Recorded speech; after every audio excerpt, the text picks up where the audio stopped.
नमस्कार, आप सभी का स्वागत डीडी न्यूज पर। मैं हूं मुकुल शर्मा और आइए अब खबरें देखते हैं विस्तार से। प्रधानमंत्री नरेंद्र मोदी ने आज तिरुमला में स्थित श्री वेंकटेश्वर मंदिर में दर्शन और पूजन किया। पूरे वैदिक विधि और परंपरागत रूप से पीएम ने पूजा अर्चना संपन्न यहाँ की।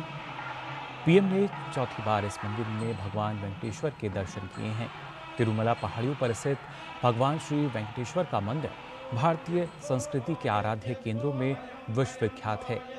मंदिर दक्षिण भारतीय वास्तुकला और शिल्प का अद्भुत नमूना है। यह पूरे विश्व में सनातन धर्मावलंबियों के लिए अटूट श्रद्धा का केंद्र है। तिरुपति बालाजी को भगवान विष्णु का ही अवतार माना जाता है।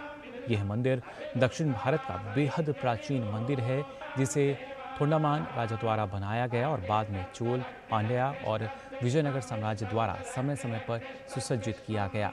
मंदिर के अनुष्ठानों को 11वीं शताब्दी में श्री रामानुजाचार्य द्वारा वर्तमान स्वरूप दिया गया।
और आइए बात करते हैं तेलंगाना विधानसभा चुनाव की।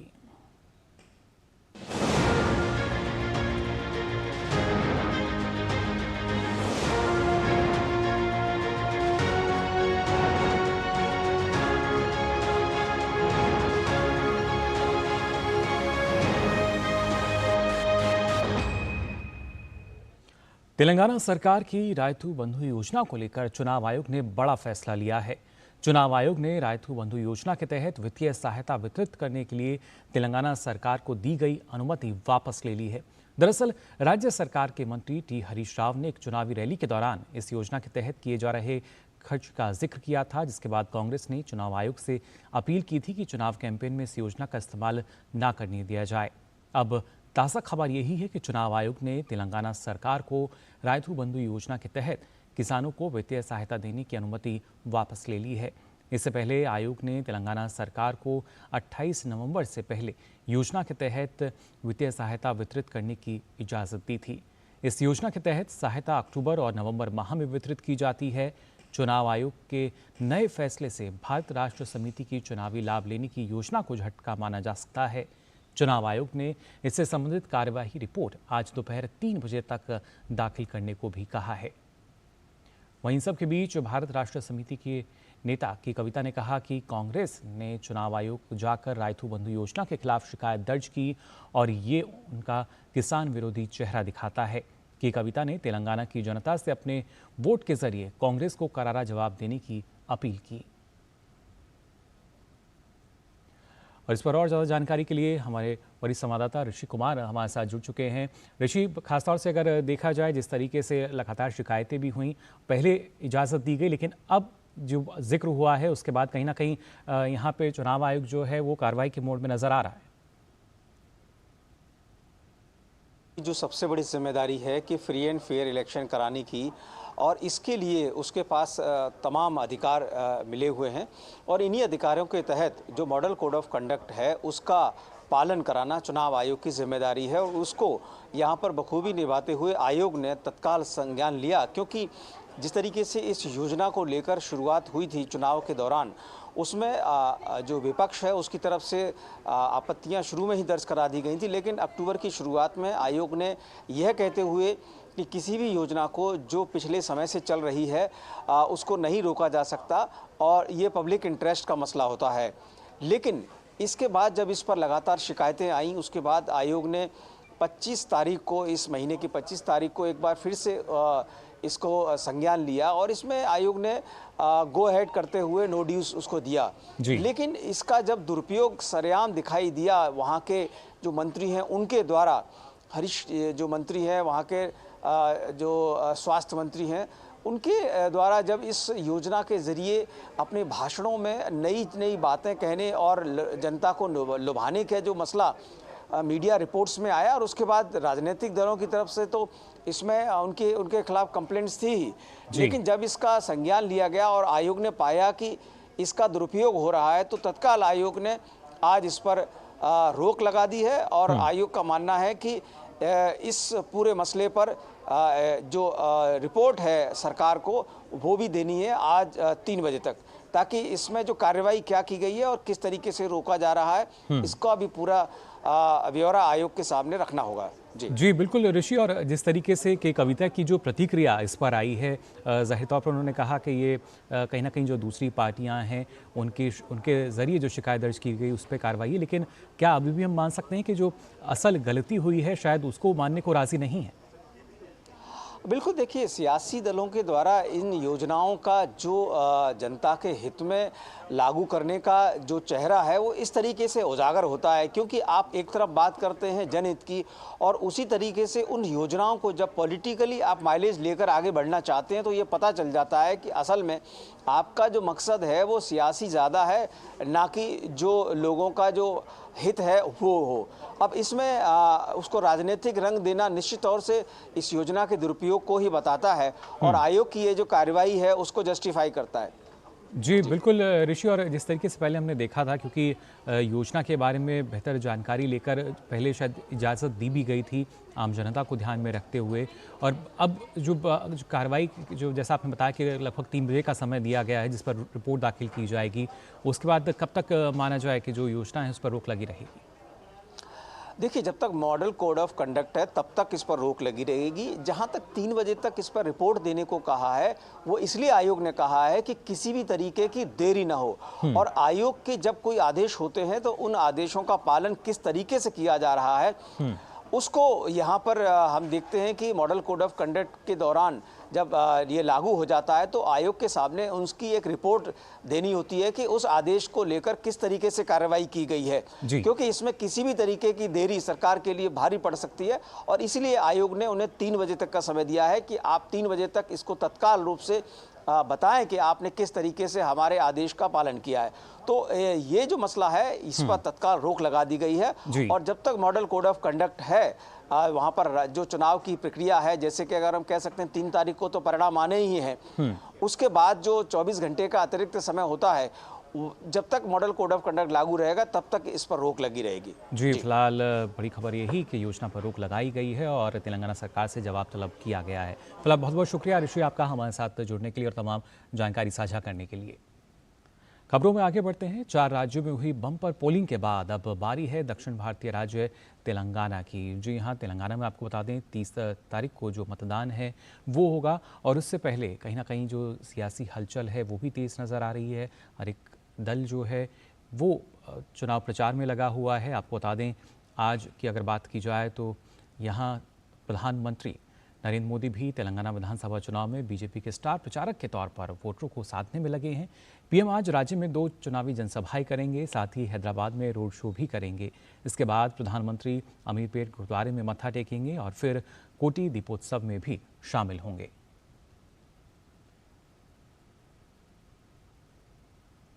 तेलंगाना में आगामी विधानसभा चुनाव के लिए आज वरिष्ठ बीजेपी नेता अमित शाह भी धुआंधार प्रचार करेंगे। अमित शाह आज एक जनसभा और 2 रोड शो करेंगे। पहली जनसभा करीमनगर में हुजूराबाद विधानसभा क्षेत्र में होगी तो दोपहर 1 बजे पेद्दापल्ली में रोड शो वो करेंगे। अमित शाह का दूसरा रोड शो दोपहर 2:30 बजे मंचेरियल में होगा। इसके अलावा बीजेपी अध्यक्ष जेपी नड्डा 3 जनसभाओं को संबोधित करने के साथ ही एक रोड शो भी करेंगे। पहले जगतियाल में टाउन हॉल रोड से ओल्ड बस स्टैंड तक रोड शो करेंगे। इसके बाद दोपहर निजामाबाद बोधन में और बांसवाड़ा कामारेड्डी में रैली होगी। नड्डा की तीसरी और आज की आखिरी जनसभा कामारेड्डी में होगी। भाजपा के अलावा कांग्रेस भी मैदान में डटी है। कांग्रेस अध्यक्ष मल्लिकार्जुन खड़गे आज मेरठ जिले की नरसापुर विधानसभा में जनसभा करेंगे, तो वहीं कांग्रेस महासचिव प्रियंका गांधी की भोगीर, गढ़वाल और कोनकला में चुनावी सभा होगी। वहीं सत्ताधारी दल बीआरएस के चीफ के चंद्रशेखर राव जीत की हैट्रिक का दावा कर रहे हैं। लगातार उनकी रैलियों में लोक लुभावने वादे किए जा रहे हैं। एमआईएम के नेता असुद्दीन ओवैसी भी घर घर जाकर संपर्क अभियान में लगे हुए हैं। उत्तरकाशी जिले के सिलक्यारा टनल में फंसे मजदूरों के लिए बचाव और राहत कार्य लगातार जारी है। 41 फंसे मजदूरों को बचाने के लिए ऑगर मशीन के अलावा अन्य विकल्पों पर भी काम जारी है। प्लाज्मा कटर के जरिए सुरंग में फंसे हुए ऑगर को हटाने का काम लगभग पूरा हो गया है। वहीं 2 हॉरिजॉन्टल ड्रिलिंग की जा रही हैं। हालांकि इसे पूरा होने में काफ़ी समय लग सकता है। इस बीच केंद्रीय मंत्री जनरल वीके सिंह आज फिर मौके पर पहुंच गए हैं। पीएमओ की ओर से भास्कर खुलबे और मंगेश गिलियाल ने आज सुबह बचाव अभियान के तहत चलाए जा रहे कार्यों का जायजा लिया। उधर खटीमा में उत्तराखंड के मुख्यमंत्री पुष्कर सिंह धामी ने कहा कि बचाव अभियान सभी ने काफ़ी प्रयास किया है। पीएम नरेंद्र मोदी भी इस मामले पर अपनी नज़र बनाए हुए हैं।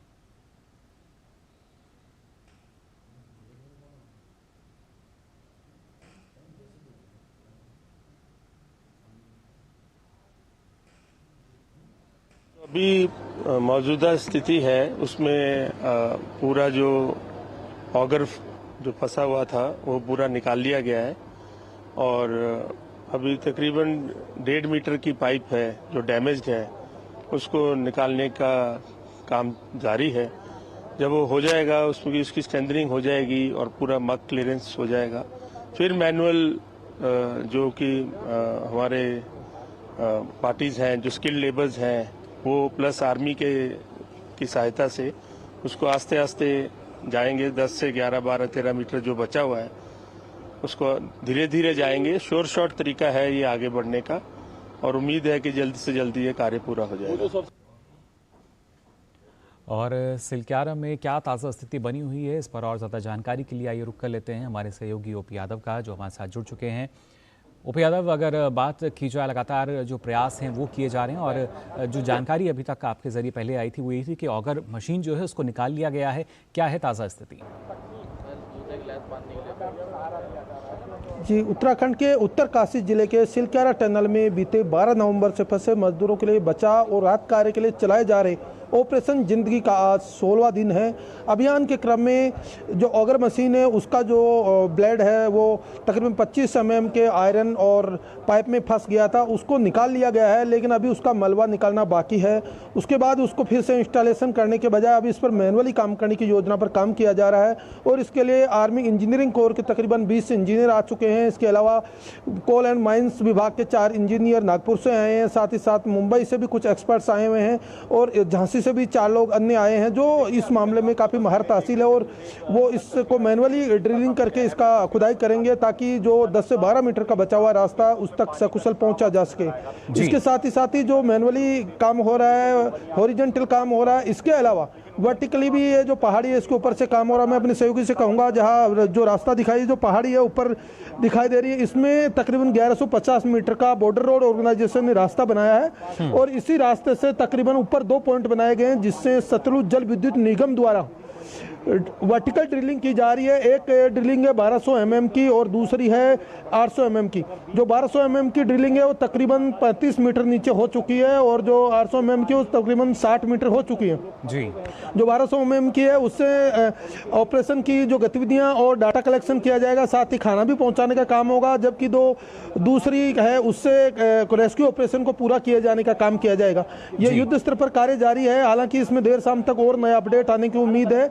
इसके साथ ही साथ जो मैनुअली काम किया जा रहा है इसमें जो दक्ष मजदूर हैं, जो जिनको रेट माइनस बोला जाता है, ये धीरे धीरे कुतर के और जो मैनुअली काम करते हैं उससे भी टनल के जो दूसरी साइड हमारे मजदूर फंसे हैं उनको निकालने का काम होगा। तो निश्चित तौर पर ये कई मोर्चों पे काम न केवल हो रहा है बल्कि इसके जो टनल का जो पीछे का पॉइंट है जहाँ से शुरुआत हुई थी बरकोट साइड, वहाँ पर भी टिहरी डैम से जुड़े अधिकारी काम कर रहे हैं। उन्होंने तकरीबन 15 मीटर तक की ड्रिलिंग भी कर ली है। साथ ही साथ इसके अलावा परपेंडिकुलर भी रास्ता बनाने के लिए ओएनजीसी ने काम शुरू कर दिया। उसकी साजो सामान और मशीनें यहाँ आ गई है। हालांकि काम अभी शुरू नहीं हुआ है, लेकिन तैयारी पूरी कर ली गई है। तो हम देख सकते हैं अलग अलग मोर्चों पर अलग अलग तरह से काम हो रहा है। ऊपर जो वर्टिकल ड्रिलिंग हो रही है उसमें तकरीबन अभी 35 मीटर है, उसके बाद 45 मीटर तक जो अभी मशीन काम कर रही है वो करेगी। उसके बाद एक दूसरी मशीन वहाँ ऑलरेडी एस्टेब्लिश कर दी गई है। वो मशीन तकरीबन 87 मीटर ये पूरी बची हुई दूरी है, उसको बाकी बचे हुए रास्ते को क्लियर करेगी। तो ये काम न केवल युद्ध स्तर पर जारी है, बल्कि इसमें कई तरह की जो संवेदनशीलता है उनका पूरा ध्यान रखा जा रहा है। केंद्रीय मंत्री वीके सिंह आज सुबह यहाँ पहुंचे और जो टनल के बगल में एक बोगनाथ देवता का मंदिर है वहाँ पूजा प्रार्थना की। उसके बाद अंदर जाके मजदूरों की कुशलक्षेम जानी और जो कार्य प्रगति रिपोर्ट ली। साथ ही साथ उन्होंने मजदूरों से भी बातचीत की और उनका हालचाल जाना। तो न केवल इस कार्य में युद्ध स्तर पर प्रयास जारी है, बल्कि इस ऑपरेशन के बाद मजदूरों को बाहर कैसे निकाला जाएगा इसको लेकर भी तैयारियां की गई है। जो टनल है इसके अंदर जो 800 mm का पाइप डला हुआ है, इस पाइप को पहले सैनिटाइज किया जाएगा, फिर एनडीआरएफ की टीम इसके अंदर जाएगी और स्ट्रेचर पर लिटा के उनको बाहर निकाला जाएगा।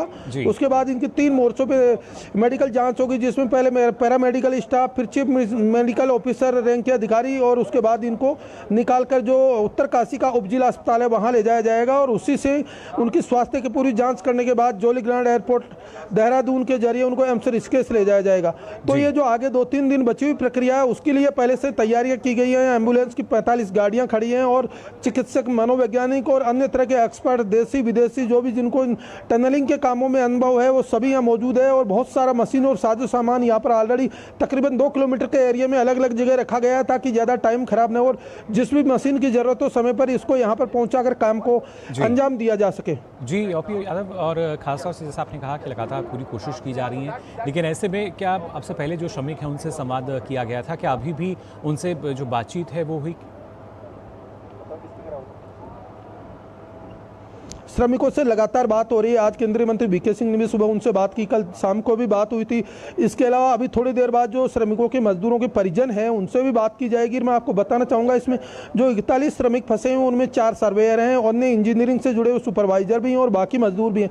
तो वो भी इन तरह के कामों में बहुत अभ्यस्त हैं। तो वो खुद भी अपनी तरफ से इस ऑप्शन को भी अपना रहे हैं कि क्या पीछे की तरफ मैनुअली ड्रिलिंग करने के लिए भी हम क्या तैयार रहें। तो उसका भी उन्होंने ऑप्शन अपनाया। जब इनसे संवाद हुआ तो उन्होंने खुद से इच्छा जाहिर की कि हम अगर आप कहेंगे तो पीछे की साइड से भी मैनुअली ड्रिलिंग का काम, खुदाई का काम करें। तो उनको अभी रोका गया है, लेकिन ये निश्चित तौर पर उनको उत्साह की बात है कि वो इससे तैयार है। और इसके अलावा जब इनसे बातचीत होती है तो न केवल मनोवैज्ञानिक तौर पे बल्कि मानसिक रूप से और स्वास्थ्य के रूप से पूरी तरह स्वस्थ हैं। उनको खाना पीना और जो जरूरत की चीजें पहुंचाई भी जा रही है और बार बार उनसे संवाद न केवल चिकित्सकों का और अधिकारियों का हो रहा है बल्कि उनके परिजनों का भी हो रहा है। जी ओपी, और खासतौर से शायद ये वही हौसले की वजह से है जो लगातार दिया जा रहा है। टनल के बाहर से जो प्रयास किए जा रहे हैं, केंद्र सरकार की बात की जाए, राज्य सरकार की बात की जाए, ये उसी का हम नतीजा मान सकते हैं जो इतना हौसला वो श्रमवीर जो हैं अभी भी उनके अंदर है।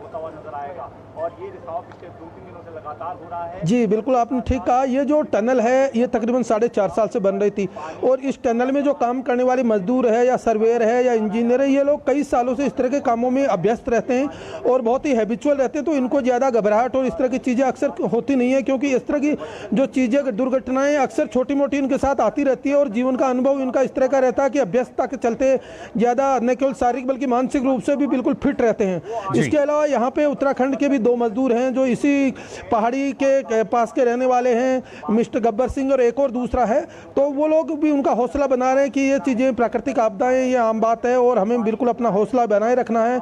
खुद मुख्यमंत्री धामी ने भी उनसे बात की तो उन सब के यही कहना था कि हम लोग बिल्कुल स्वस्थ हैं और हम अपना मानसिक और शारीरिक स्तर पर स्वस्थ रहने के साथ भगवान से लगातार प्रार्थना कर रहे हैं कि जब ये ऑपरेशन पूरा होगा हम सकुशल बाहर निकलेंगे और किसी तरह की उनमें घबराहट नहीं है। जब उनके परिजनों से भी उनका संवाद होता तो वो अपने परिजनों को भी हौसला बढ़ाते दिखते हैं कि आपको चिंता करने की जरूरत नहीं है, हम बिल्कुल स्वस्थ है। जब वॉकी टॉकी से उनकी बात हुई, माइक्रोफोन के जरिए बात हुई, इसके अलावा उनकी वीडियो जो रिमोट कैमरे के जरिए वीडियो लिए गए उनमें भी उनका साफ तौर पर चेहरा दिख रहा है कि वो न केवल स्वस्थ और सेहतमंद है बल्कि पूर्ण तरह आश्वस्त है कि हम बाहर निकलेंगे और उनका मनोवैज्ञानिक और मानसिक स्तर बिल्कुल सही लेवल पे है। जी बिल्कुल, और यही हौसला है जो हर किसी को लगातार एक उम्मीद जो है वो दे रहा है कि जल्द ही हमारे जो श्रमवीर हैं वो सकुशल इस टनल से बाहर निकलेंगे। फिलहाल ओपी, आपका बहुत बहुत शुक्रिया हमारे साथ जुड़ने के लिए और तमाम अपडेट हमारे साथ साझा करने के लिए।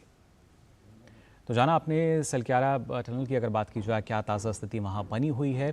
फिलहाल हम यहाँ रुक रहे हैं एक छोटे से ब्रेक के लिए, आप बने रहिए DD न्यूज़ पर। सिर्फ चार दीवारों का मतलब घर नहीं होता।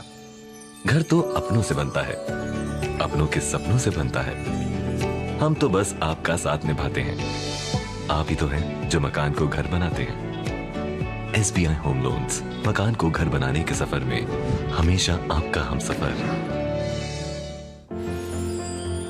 साल, बरस और सदी नहीं, एक युग गुजर जाएगा। उम्र न पूछो वंडर की, जब फर्क नजर आएगा। वंडर सीमेंट, फर्क नजर आएगा। ब्रेक के बाद आप सभी का एक बार फिर स्वागत DD न्यूज़ पर। आइए अब खबरों में आगे बढ़ते हैं।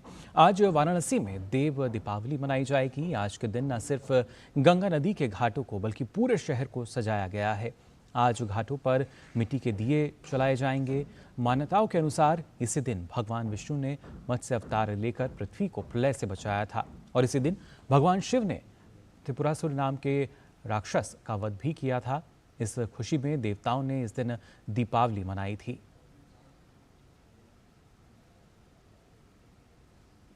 देव दिवाली की तैयारी पूरे जोरों शोर से चल रही है।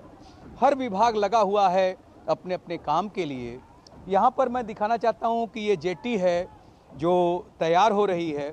चूँकि इस बार कई देशों के लगभग 70 देशों के प्रतिनिधि भी देव दिवाली देखने के लिए आ रहे हैं। केंद्रीय मंत्री, उत्तर प्रदेश के भी कई मंत्री यहाँ पर मौजूद होंगे देव दीपावली में। और ये जेटी लगाई जा रही है जो लगभग 5 किलोमीटर बीच गंगा में लगाई जाएगी, जिससे कि लोगों की सुरक्षा बनी रहे और लोग देव दीपावली का जो लुत्फ़ है जो उसको उठा सकें, देख सकें। सभी घाटों पर दियों से सजाने का काम शुरू हो चुका है और एक भव्य लाइट एंड साउंड शो का भी आयोजन किया जाएगा चेत सिंह किले में। इसके साथ ही गंगा के उस पार भी दिए जलाए जाएंगे और लगभग 21 लाख दियों से पूरे घाटों को सजाया जाएगा इस देव दीपावली के अवसर पर। Doctor Harkesh Bahadur Singh Gautam, DD news, Rajghat, Varanasi. देव दीपावली पर गंगा के घाटों को निहारने के लिए नाव या फिर क्रूज यही सबसे अच्छी व्यवस्था है। इस बार क्रूज किस प्रकार से अपने यात्रियों के लिए तैयार हैं, इस पर DD न्यूज़ संवाददाता हरकेश बहादुर ने बात की अलकनंदा क्रूज के मैनेजर से। देव दीपावली काशी में अद्भुत होती है, विहंगम होती है और हो भी क्यों ना, क्योंकि ये मनाया ही जाता है बाबा विश्वनाथ की विजय के उपलक्ष्य में और काशी तो बाबा विश्वनाथ की ही है। आप अगर देव दीपावली पे यहाँ आते हैं, नाव से देख सकते हैं विहंगम दृश्य घाटों के।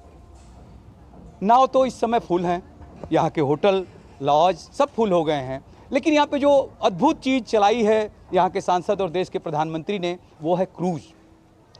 और क्रूज की क्या स्थिति है देव दीपावली में, इसके लिए हम बात करेंगे। मैनेजर हैं क्रूज के अलकनंदा जो कंपनी है उसके, जयंत जी। जयंत जी, क्या स्थिति है देव दीपावली में और उसके 1-2 दिन आगे पीछे का भी बताइए। ये देखिए, देव दीपावली जैसा कि आप जानते हैं कि काशी का सर्वाधिक लोकप्रिय जो त्यौहार है, साल भर का सबसे बड़ा आयोजन होता है और इस बार प्रदेश सरकार ने इसको राजकीय उत्सव घोषित करके उसका और कई गुना उसका महत्व बढ़ा दिया है। तो हमारे क्रूज़ पे भी हमें सौभाग्य मिल रहा है 70 देशों के राजदूतों का स्वागत करने का और उसमें माननीय मुख्यमंत्री जी और सभी वरिष्ठ मंत्रीगण आ रहे हैं और उसके अलावा हमारे जो पर्यटक हैं उनके लिए भी हमने व्यवस्था की है अपने क्रूज़ पे। तो बहुत ही बड़ा आयोजन हो रहा है, भव्य आयोजन हो रहा है, जैसा कि घाटों पे भी होगा। Laser show, light and sound show, fire cracker show के साथ सभी कुछ आयोजित किया जाएगा। तो उसको हम भी अपने क्रूज़ के माध्यम से अपने पर्यटकों को उसका भी अनुभव कराएंगे। देश ही नहीं, विदेशों के 70 प्रतिनिधि भी देखेंगे इस बार की देव दीपावली और उत्तर प्रदेश सरकार ने राजकीय उत्सव घोषित कर रखा है। Doctor Harkesh Bahadur Singh Gautam, DD news, संत रविदास घाट, वाराणसी। तो वाराणसी से हमारे संवाददाता हरकेश बहादुर गौतम जो हैं वो फिलहाल हमारे साथ भी जुड़ चुके हैं।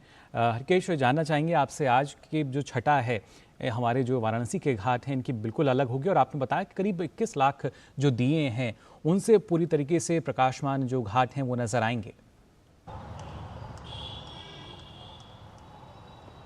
देखिए मुकुल, जैसा कि यहाँ पर बताया गया जिला प्रशासन की तरफ से भी और जो व्यवस्था भी की गई है, वो घाटों को संत रविदास घाट से लेकर और नमो घाट तक दीपों से सजाया जाएगा। और जो इलेक्ट्रिक के जो विद्युत के बल्ब हैं, उनसे जो इमारतें हैं घाट पे, उनको सजाई जाएंगी। लाइट एंड साउंड शो किया जाएगा, लेजर शो किया जाएगा जो चेत सिंह किले में होगा। और गंगा के उस पार जो रेती जिसको बोलते हैं, वहाँ पर भी दिए सजाए जाएंगे, दियों से सजाया जाएगा।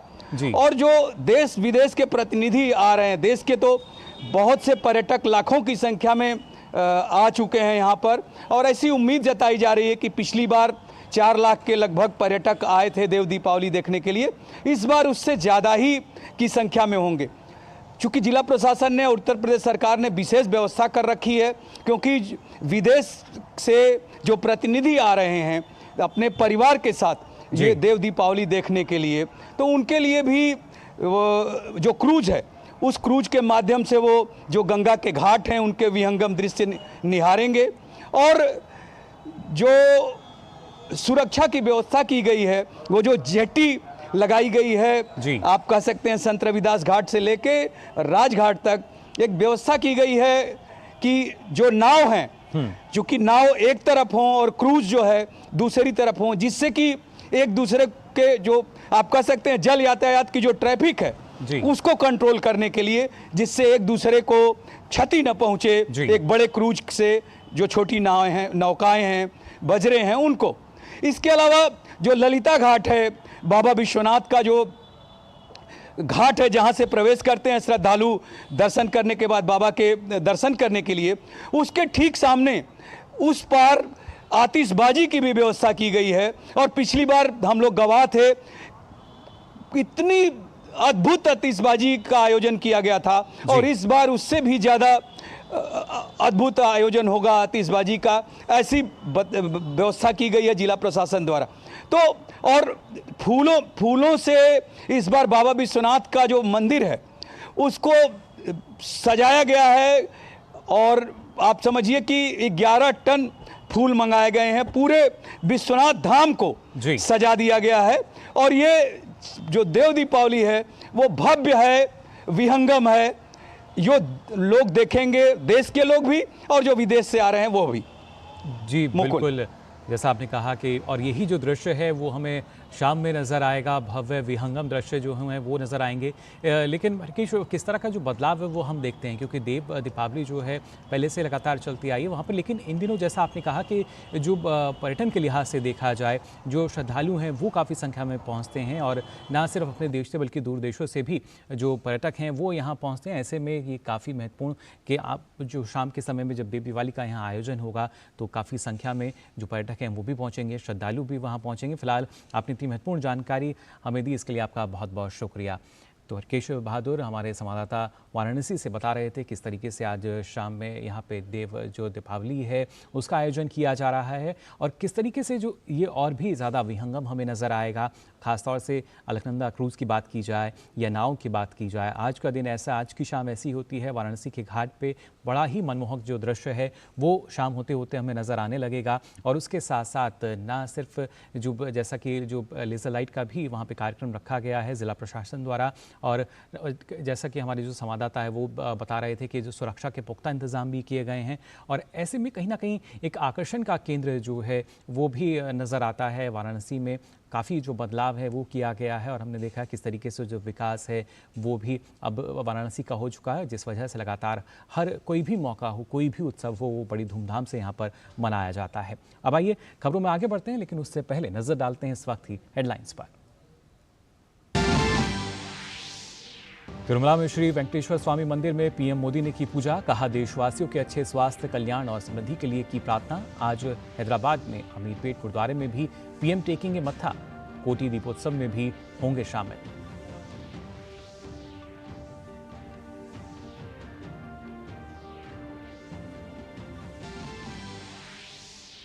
तेलंगाना सरकार की रायतू बंधु योजना पर निर्वाचन आयोग ने लिया बड़ा फैसला, वापस ली गई वित्तीय सहायता वितरित करने के लिए दी गई अनुमति।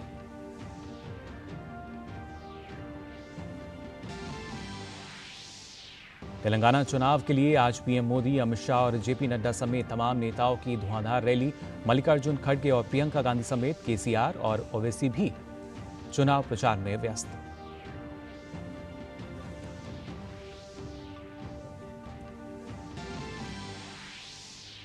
सिलक्यारा सुरंग में फंसे 41 श्रमिकों के लिए पहाड़ के ऊपर से शुरू हुआ वर्टिकल ड्रिलिंग। मुख्यमंत्री धामी ने टनकपुर में श्रमिकों के घर वालों से मुलाकात में बढ़ाया उनका हौसला।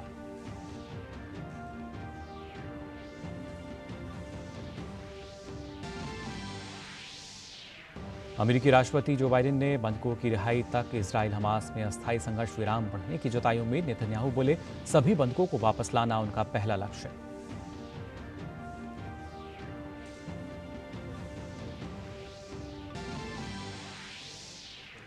और आज कार्तिक पूर्णिमा पर देश के हर कोने में छाई रौनक। गुरु नानक देव जी के प्रकाशोत्सव पर सजे गुरुद्वारे।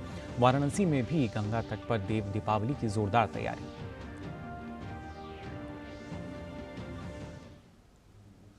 और आइए अब खबरें देखते हैं विस्तार से। आज कार्तिक पूर्णिमा है। ऐसा माना जाता है कि इस पवित्र दिन पर ही गुरु नानक देव जी का जन्म हुआ था। सिख समुदाय आज के दिन को प्रकाश उत्सव के रूप में भी मनाता है। गुरु नानक जयंती पर गुरुद्वारे को फूलों से सजाया जाता है। गुरुद्वारे में गुरु ग्रंथ साहिब का पाठ होता है और लंगर भी कराए जाते हैं। गुरु नानक का सबसे अहम संदेश था कि ईश्वर एक है और हर इंसान ईश्वर तक सीधे पहुंच सकता है। गुरु नानक जयंती पर स्वर्ण मंदिर को भी रंग बिरंगी रोशनी से सजाया गया है।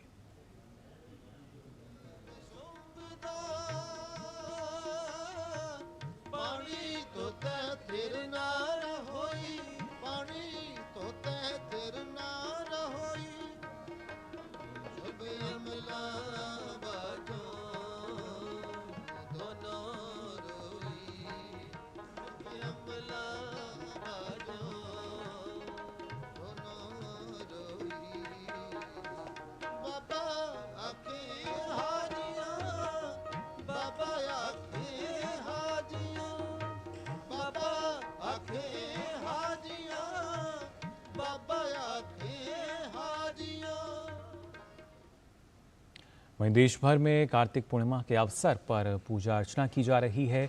श्रद्धालु आज सुबह से ही वाराणसी और हरिद्वार समेत देश भर की पवित्र नदियों में स्नान कर रहे हैं।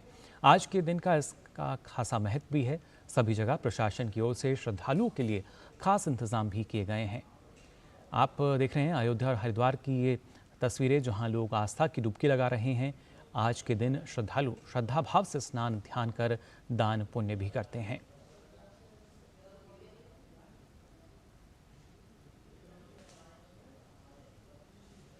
लोगों की भीड़ जुटी है।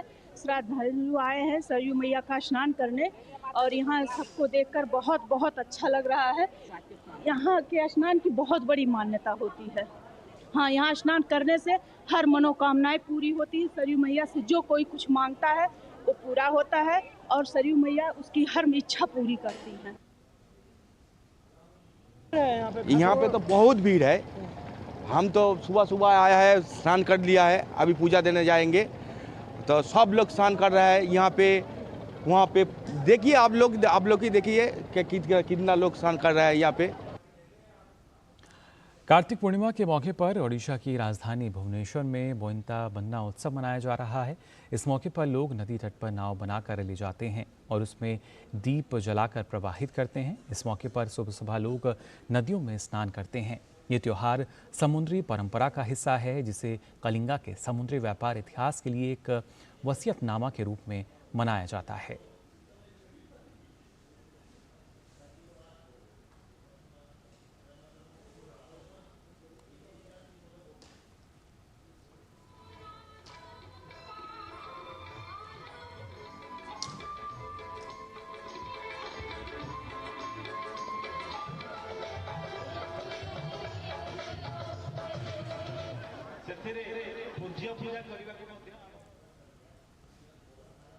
राष्ट्रपति द्रौपदी मुर्मू आज पारादीप में पारादीप बंदरगाह प्राधिकरण द्वारा आयोजित बोइंता बन्ना समारोह में शामिल हुई। राज्य के प्राचीन वैभवशाली समुद्री इतिहास को याद करते हुए ओडिशा में हर साल बोइंता बन्ना समारोह मनाया जाता है। इस समारोह में नौका पूजन किया जाता है। पारादीप बंदरगाह के निर्माण के बाद उसका दौरा करने वाली पहली राष्ट्रपति द्रौपदी मुर्मू हैं। spreading the culture of Odishan art and heritage, bringing back glory for the state, for each one of us. ए इतिहासर संत ओडिशार संस्कृतिर याठारु बलिष्ठ दृश्य कोई न पारे।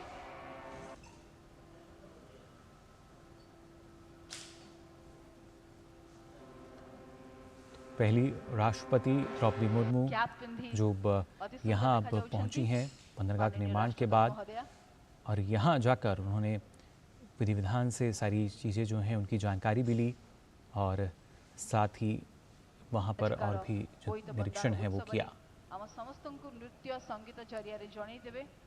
बोईता बंदा समारोह में शामिल हुई राष्ट्रपति द्रौपदी मुर्मू। राष्ट्रपति द्रौपदी मुर्मू ने गुरु नानक देव जी के जन्मदिन के अवसर पर शुभकामनाएं दी हैं। उन्होंने सोशल मीडिया पोस्ट एक्स में कहा कि गुरु नानक देव जी के जन्मदिवस के अवसर पर मैं देश और विदेश में रह रहे सभी भारतीयों, विशेष रूप से सिख भाइयों और बहनों को हार्दिक बधाई देती हूं। गुरु नानक देव जी ने समाज को निस्वार्थ सेवा का महत्व समझाया और सबको प्रेम, शांति और करुणा के जीवन मूल्य को अपनाने की प्रेरणा दी। आइए आज देव दीपावली के दिन हम भाईचारे और सद्भाव के लिए खुद को समर्पित करने का संकल्प लें। साथ ही प्रधानमंत्री नरेंद्र मोदी ने कार्तिक पूर्णिमा और देव दीपावली के अवसर पर शुभकामनाएं दी हैं। उन्होंने सोशल मीडिया पोस्ट एक्स में कहा कि श्रद्धा, भक्ति और देवी उपासना की भारतीय परंपरा से प्रकाशित पावन पर्व कार्तिक पूर्णिमा और देव दीपावली की असीम शुभकामनाएं। मेरी कामना है कि यह पावन अवसर देश भर के मेरे परिवारजनों के जीवन में नई रौनक और स्फूर्ति लेकर आए। और बात करते हैं तमिलनाडु की, जहां मौसम विभाग के अनुमान के अनुसार तमिलनाडु के कई जिलों में भारी बारिश हो रही है। भारी बारिश के चलते अधिकारियों को चेन्नई, चेंगलपट्टू, तिरुवल्लूर और कांचीपुरम के सभी स्कूलों में छुट्टी घोषित करनी पड़ी। चेन्नई क्षेत्रीय मौसम विज्ञान केंद्र के अनुसार अगर बात की जाए तो आपको बता दें, यहाँ चेन्नई, चेंगलपट्टू, तिरुवल्लूर समेत कई तटीय इलाकों में झमाझम बारिश हुई है। लगातार हो रही बारिश के चलते यातायात भी प्रभावित हो रहा है। बात करते हैं राजधानी दिल्ली की, जहां वायु गुणवत्ता सूचकांक गंभीर की श्रेणी में दर्ज किया गया है। लगातार बढ़ता प्रदूषण चिंता का विषय बन गया है। दिल्ली के कई इलाकों में AQI 400 के पार दर्ज किया गया। प्रदूषण की वजह से दृश्यता पर भी काफ़ी प्रभाव पड़ा है। बढ़ते प्रदूषण की वजह से लोगों को स्वास्थ्य संबंधित दिक्कतों का सामना करना पड़ रहा है। NIA ने पाकिस्तान समर्थित गजवा-ए मॉड्यूल्स मामले में कई राज्यों में छापेमारी की है। यह छापेमारी मध्य प्रदेश के देवास, गुजरात के गिर सोमनाथ, उत्तर प्रदेश के आजमगढ़ और केरल के कोझिकोड जिले में संदिग्धों के परिसरों पर की गई। छापेमारी से उन संदिग्धों के पाकिस्तान स्थित आकाओं के साथ संबंधों का पता भी चला, जिनके परिसरों की आज तलाशी ली गई। ये संदिग्ध हथकंडों के साथ प्रतिस्पर्धा में थे और गजवा-ए-हिंद के कट्टरपंथी भारत विरोधी विचार का प्रचार करने में शामिल थे। NIA की जांच के अनुसार भारत के क्षेत्र में गजवा-ए-हिंद की स्थापना के नाम पर प्रभावशाली युवाओं को कट्टरपंथी बनाने के उद्देश्य से समूह को पाकिस्तान स्थित संदिग्धों द्वारा संचालित किया जा रहा था। UAE के राष्ट्रपति के आमंत्रण पर प्रधानमंत्री नरेंद्र मोदी 30 नवंबर से 1 दिसंबर तक दुबई की यात्रा पर रहेंगे। इस दौरान प्रधानमंत्री Modi world climate action summit में हिस्सा लेंगे, जो कि COP28 के हाई लेवल सेगमेंट का हिस्सा है। UAE की अध्यक्षता में 28 नवंबर से 12 दिसंबर तक COP28 का आयोजन किया जा रहा है। अपनी यात्रा के दौरान PM मोदी समिट में हिस्सा ले रहे अन्य नेताओं के साथ द्विपक्षीय बैठक भी करेंगे। भारत के लोगों के लिए मलेशिया बिना वीज़ा के एंट्री देगा, जिसके तहत भारतीय 30 दिन तक वहां बिना वीज़ा के रह सकेंगे। 1 दिसंबर से नियम लागू होगा। मलेशिया के प्रधानमंत्री अनवर इब्राहिम ने रविवार देर रात पीपुल्स जस्टिस पार्टी कांग्रेस को दिए गए एक भाषण के दौरान यह घोषणा की। हालांकि उन्होंने ये नहीं बताया कि ये नियम कितने लंबे समय तक लागू होगा। दरअसल मलेशिया ने सैलानियों की संख्या बढ़ाने के लिए ये फैसला लिया है। इसी साल थाईलैंड ने भी टूरिस्टों को बढ़ावा देने के लिए भारत और चीन के लोगों के लिए वीज़ा फ्री एंट्री शुरू की थी। भारतीय नागर विमानन क्षेत्र ने घरेलू यात्रियों की संख्या में रिकॉर्ड कायम करने के साथ ही विमानन क्षेत्र ने अंतर्राष्ट्रीय यात्रियों की संख्या में भी एक नया कीर्तिमान हासिल किया है। एविएशन सेक्टर रिकॉर्ड स्तर के साथ ही अर्थव्यवस्था को मजबूती प्रदान कर रहा है। आज के समय तक की अगर बात की जाए तो करीब यहाँ पर हवाई यात्री यातायात जो है करीब 4,67,000 से अधिक दर्ज किया गया है।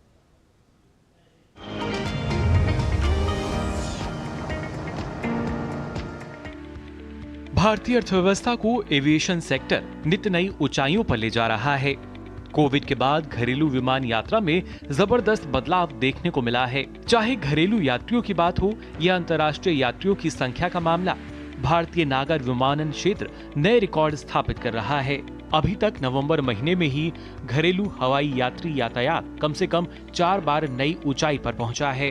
पहले बात घरेलू हवाई यात्री यातायात की करें तो 23 नवंबर को यह एक नए रिकॉर्ड स्तर पर पहुंच गया। आधिकारिक आंकड़ों के अनुसार 23 नवंबर को घरेलू यात्रियों की कुल संख्या 4,63,417 थी और उड़ान आवाजाही की संख्या 5,998 दर्ज की गई, जबकि इससे पहले 20 नवंबर को 4,59,526 लोगों ने हवाई यात्रा की। वहीं 19 नवंबर को ये आंकड़ा 4,56,910 दर्ज किया गया था। साथ ही 18 नवंबर को 4,56,748 लोगों ने हवाई यात्रा की। देश में घरेलू हवाई यात्री यातायात लगभग 11% की वार्षिक वृद्धि के साथ अक्टूबर 2023 में 1.26 करोड़ रहा, जबकि अक्टूबर 2022 में ये 1.14 करोड़ था। वहीं इस साल सितंबर में 1.22 करोड़ यात्री दर्ज किया गया। वहीं अंतर्राष्ट्रीय यात्रियों की संख्या की बात करें तो 24 नवंबर को इंटरनेशनल पैसेंजर की संख्या 1,06,827 दर्ज की गई, जो कोविड-19 के बाद एक नया रिकॉर्ड है। ये संख्या अपने आप में बताने के लिए काफी है कैसे देश का एविएशन सेक्टर लगातार ऊंचाइयों की नई उड़ान भर रहा है, जिससे न सिर्फ इस क्षेत्र को बल्कि पर्यटन और होटल इंडस्ट्री जैसे क्षेत्र भी विकास की इस नई इबारत में अपनी हिस्सेदारी से अहम भूमिका निभाते हुए नजर आ रहे हैं। Bureau report, TD news.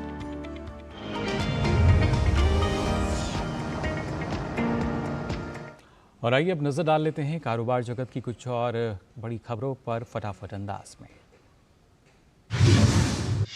केंद्रीय मंत्री जितेंद्र सिंह ने एक समाचार संस्था से बातचीत में कहा कि भारत की अंतरिक्ष अर्थव्यवस्था 2040 तक 40 अरब अमेरिकी डॉलर तक पहुंचने की ओर अग्रसर है। उन्होंने कहा कि कुछ विदेशी एजेंसियों ने अनुमान लगाया है कि ये आंकड़ा 2040 तक 100 अरब अमेरिकी डॉलर के पार भी पहुंच सकता है। भारत और यूरोपीय संघ ने सेमीकंडक्टर पारिस्थितिकी तंत्र पर सहयोग को मजबूत करने और सेमीकंडक्टर आपूर्ति आसान बनाने के लिए एक एमओयू पर हस्ताक्षर किए। भारत यूरोपीय संघ व्यापार और प्रौद्योगिकी परिषद की एक वर्चुअल बैठक के दौरान इलेक्ट्रॉनिक्स, सूचना और प्रौद्योगिकी एवं संचार मंत्री अश्विनी वैष्णव और यूरोपीय आंतरिक बाजार आयुक्त थियरी ब्रेटेन ने एमओयू पर हस्ताक्षर किए। एयरबस के लिए C295 परिवहन विमान कार्यक्रम के प्रमुख जॉर्ज टेम्ब्रिट डेगनहार्ट ने एक साक्षात्कार में बताया कि भारत की रक्षा आपूर्ति श्रृंखला को व्यापक बनाने के साथ साथ देश की रक्षा जरूरतों को पूरा करने के लिए नए उत्पादों को लॉन्च करने के लिए टाटा एडवांस सिस्टम के साथ अपनी साझेदारी बढ़ाने की योजना बना रहा है।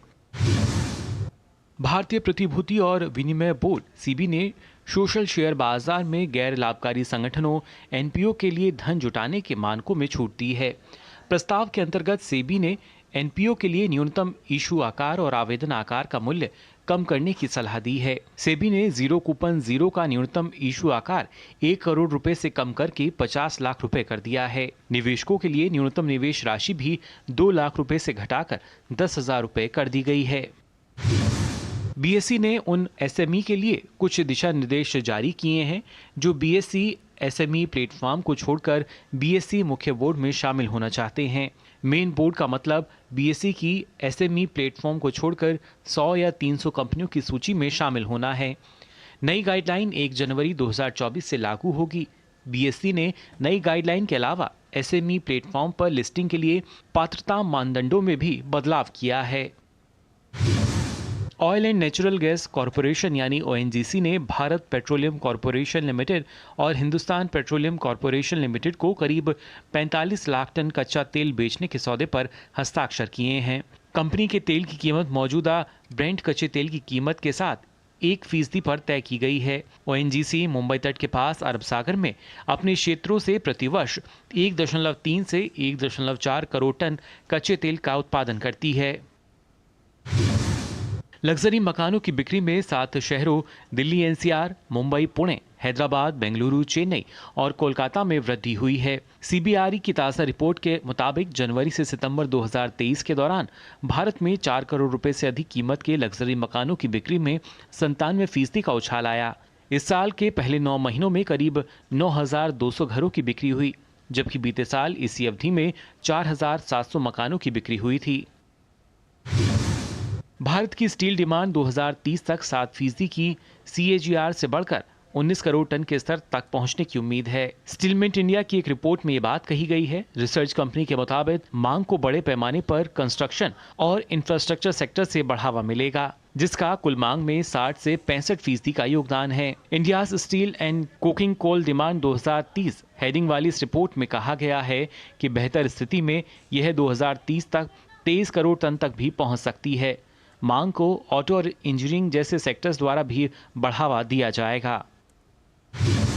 भारतीय जीवन बीमा निगम ने अपने आप में बड़ा बदलाव लाने के लिए खुद की फिनटेक आर्म शुरू करने के विकल्प तलाश रही है। इसे एक बिजनेस मॉडल के तौर पर शुरू किया जा सकता है। गौरतलब है कि LIC ने प्रोडक्ट डिस्ट्रीब्यूशन के लिए चालू वित्त वर्ष 2023 और 24 में अब तक 3 फिनटेक कंपनियों को कॉरपोरेट एजेंट के तौर पर अपने साथ जोड़ा है। LIC दिसंबर के पहले सप्ताह में एक नया प्रोडक्ट पेश करने जा रही है। केंद्रीय स्वास्थ्य मंत्रालय ने हाल के सप्ताह में उत्तरी चीन की अगर बात की जाए तो यहाँ में बच्चों में श्वसन संबंधी बीमारियों में वृद्धि के संकेत देने वाली हालिया रिपोर्टों के मद्देनज़र पर्याप्त सावधानी बरतने को कहा है। मौजूदा इन्फ्लुएंजा और सर्दी के मौसम को ध्यान में रखना महत्वपूर्ण है, जिसके परिणाम स्वरूप श्वसन संबंधी बीमारी में वृद्धि हुई है। भारत सरकार इस पर बारीकी से नज़र रख रही है। भारत सरकार ने कहा कि घबराने की कोई ज़रूरत नहीं है।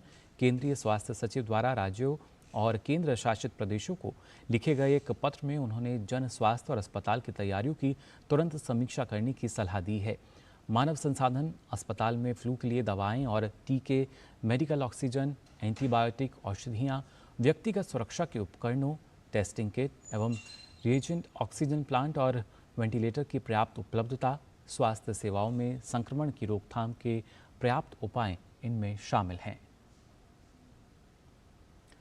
चीन में सांस संबंधी बीमारी के मरीजों की संख्या लगातार बढ़ती जा रही है। चीन में उपजी इस नई बीमारी को लेकर दुनिया भर में चर्चा जोरों पर है।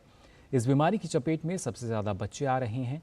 वहीं अस्पतालों में बढ़ती भीड़ चिंता का विषय बनी हुई है। WHO ने चीन से इस मुद्दे पर विस्तृत रिपोर्ट मांगी थी। हालांकि WHO का कहना है कि चीन में फैली इस हालिया बीमारी में कोई नया या फिर असामान्य रोगजनक नहीं पाया गया है। बढ़ते सांस संबंधी बीमारी को लेकर चीन ने कोविड-19 प्रतिबंधों को हटाना बताया है। अब बात करते हैं इजराइल हमास के संघर्ष की भी। गाजा पट्टी में संघर्ष विराम का आज चौथा और अंतिम दिन है। इजराइल और हमास के बीच जारी संघर्ष विराम के तीसरे दिन हमास ने 13 इजरायली बंधकों और 4 विदेशी नागरिकों को रिहा किया। हमास ने बंधकों को गाजा पट्टी में रेड क्रॉस को सौंपा। विदेशी बंधकों में थाईलैंड के 3 नागरिक और एक रूसी नागरिक शामिल है। इससे पहले कल हमास ने 17 बंधकों को रिहा किया था और संघर्ष विराम के पहले दिन 24 बंधकों को रिहा किया गया था। इस बीच हमास ने कहा कि फिलिस्तीनी नागरिकों के रिहा किए जाने की संख्या बढ़ाए जाने के लिए गंभीर प्रयास पर संघर्ष विराम को बढ़ाने पर विचार करेगा। वहीं इजराइल के प्रधानमंत्री बेंजामिन नेतन्याहू ने अमेरिकी राष्ट्रपति जो बाइडेन से बात की। नेतन्याहू ने बाइडेन से कहा कि अस्थायी संघर्ष विराम के बाद इजराइल पूरी ताकत के साथ अपने सैन्य अभियान में जुट जाएगा। जबकि नेतन्याहू ने साथ ही कहा कि अगर 10 अतिरिक्त बंधक प्रतिदिन छोड़े जाते हैं तो वे संघर्ष विराम को बढ़ाने पर विचार करेंगे। संघर्ष विराम पर हुए समझौते में मध्यस्थ देश कतर के साथ संघर्ष विराम को आगे बढ़ाने पर सहमति बनी थी। इजराइल और हमास के बीच संघर्ष विराम से गाजावासियों को राहत मिली है। उत्तरी गाजा में संयुक्त राष्ट्र ने बीते एक महीने में सबसे बड़ी मानवीय सहायता शिपमेंट भेजी है। इस सहायता से गाजा के लोगों को अत्यधिक राहत मिली है। इजराइल और हमास के बीच 4 दिवसीय संघर्ष विराम शुरू होने से पहले संयुक्त राष्ट्र एजेंसियों ने उत्तरी गाजा में बीमारी की आशंका जताई थी, जो घेराबंदी के कारण हफ्तों तक बाहरी सहायता से कटा हुआ था। संयुक्त राष्ट्र ने कहा कि पहले उसे सुरक्षित मार्ग नहीं मिल सका था और अंतर्राष्ट्रीय रेड क्रॉस जैसे सक्रिय रहने वाले चिकित्सा समूह वहां आग की चपेट में आ गए। यूनिसेफ ने 5 ट्रकों के काफिले में अन्य संयुक्त राष्ट्र एजेंसियों के साथ भाग लिया, जो बच्चों के लिए उच्च ऊर्जा वाले बिस्किट, विटामिन की गोलियां और साथ ही मेडिकल किट पहुंचा रहे हैं। संयुक्त राष्ट्र बाल एजेंसी के जेम्स एल्डन ने कहा कि सहायता सामग्री पहुंचाने पर भी उन्होंने सैकड़ों गाजावासियों को दूसरी दिशा में जाते देखा। गाजावासियों को डर है कि अगर 4 दिवसीय संघर्ष विराम को लंबा नहीं खींचा गया तो इजरायली बमबारी फिर से शुरू हो जाएगी। वहीं पश्चिमी अफ्रीकी देश सिएरा लियोन की राजधानी फ्रीटाउन में सैन्य बैरकों पर बंदूकधारियों ने हमले के बाद देशव्यापी कर्फ्यू लागू हो गया है। सिएरा लियोन के राष्ट्रपति जूलियस माडा बायो ने इसकी घोषणा की। राष्ट्रपति ने कहा कि राजधानी फ्रीटाउन में एक सैन्य बैरक पर हुए हमले के अधिकांश नेताओं को गिरफ्तार कर लिया गया है। सुरक्षा अभियान और जांच जारी है। इससे पहले सरकार ने कहा था कि सुरक्षा बलों ने तड़के फ्रीटाउन में एक सैन्य शस्त्रागार में घुसने का प्रयास करने वाले सैनिकों को खदेड़ दिया था। अब बात करते हैं खास तौर से इफ्फी की भी, जहां भारतीय अंतर्राष्ट्रीय फिल्म महोत्सव के 54वें संस्करण के 7वें दिन कई रोमांचक कार्यक्रम हुए। अभिनेत्री रानी मुखर्जी और पूर्व श्रीलंकाई क्रिकेटर मुथैया मुरलीधरन ने मास्टर क्लास में सिने प्रेमियों के साथ मुलाकात की। भारतीय अंतर्राष्ट्रीय फिल्म महोत्सव में हिंदी फिल्म अभिनेत्री रानी मुखर्जी के साथ डिलीवरिंग कंपेलिंग परफॉर्मेंस विषय पर बातचीत सत्र आयोजित किया गया। रानी ने कहा कि उन्होंने हमेशा भारतीय महिलाओं को एक मजबूत किरदार के रूप में पेश करने की कोशिश की है। The only film that I can say that was unfortunate that I couldn't be part of was Lagan, because there was a particular date clash. But I think anybody who does any role, I think they deserve it and they do the part really, really well. 800 the movie के लिए red carpet पर पहुंचे पूर्व श्रीलंकाई cricketer Muttiah Muraleedharan, मधुर मित्तल। ये film Muraleedharan के जीवन पर बायोपिक है। It's a true story and also it's a biopic and when I saw that because the memories that I had in my smaller days. निर्देशक मृदुल गुप्ता, लेखिका मणिमाला दास और कार्बी फीचर फिल्म मिरबीन के निर्माता धनीराम टिस्सो इफ्फी का हिस्सा बनने पर काफी गौरवान्वित नजर आए। ये पहला अवसर है कि किसी कार्बी भाषा की फिल्म को पैनोरमा में जगह मिली है। मिरबीन गोल्डन पीकॉक की दौड़ में भी है। Our film Mirbin reflects a society where some have lost their lives, some have lost their way in social frenzy, but some individual shine with dignity and courage. This film is based on facts and figures. Though it's a feature film, but it's a feature film is on facts. पूरे दिन दुनिया भर से सर्वश्रेष्ठ फिल्मों का प्रदर्शन किया गया। एनिमेशन सेक्शन में Four Souls of Coyote, international competition section में Party of the Fools, Endless Border, cinema of the world section में लॉस्ट कंट्री और Indian panorama feature film section में सिर्फ एक बंदा काफी की स्क्रीनिंग हाउसफुल रही। श्रीलंका के गेंदबाज मुरलीधरन से लेकर मशहूर अभिनेत्री रानी मुखर्जी तक तमाम बड़े सितारे पहुंच रहे हैं इसी 2023 के मंच पर। लेकिन सबसे बड़ा सवाल अब ये है कि किसको मिलेगा गोल्डन पीकॉक पुरस्कार, जिसके लिए 3 भारतीय फिल्में भी दौड़ में हैं। कैमरा पर्सन प्रमोद नेगी के साथ जया सिन्हा, डीडी न्यूज़, पणजी, गोवा। फिलहाल के लिए इस बुलेटिन में बस इतना ही। मुझे दीजिए अनुमति। नमस्कार।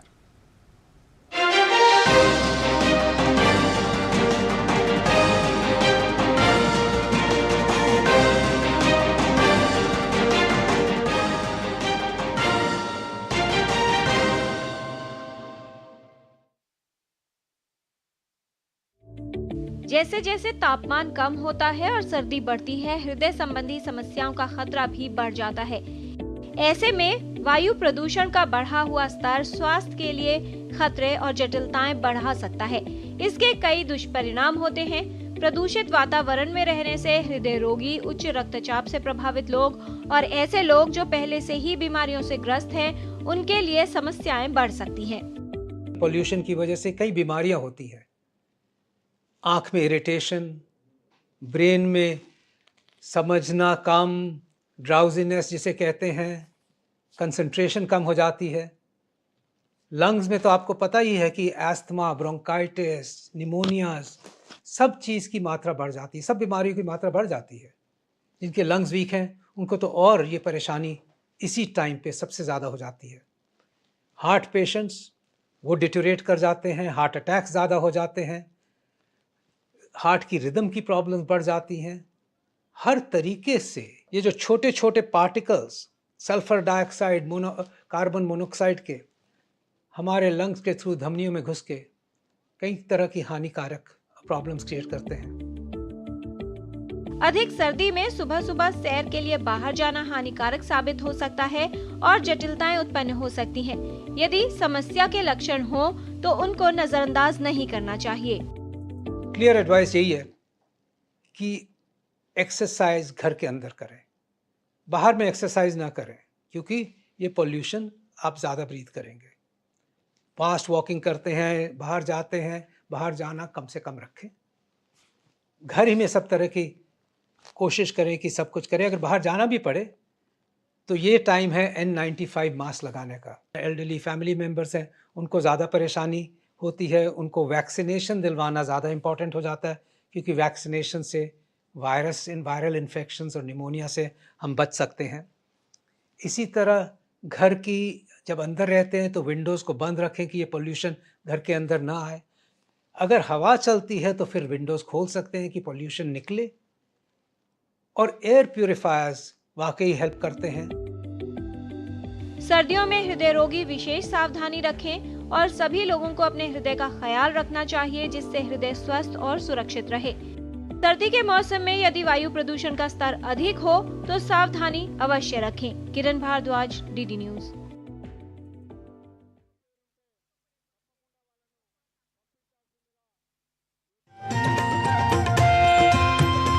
नए दिन की करें शुरुआत भारतीय ज्ञान परंपरा, संस्कृत और स्वास्थ्य के साथ।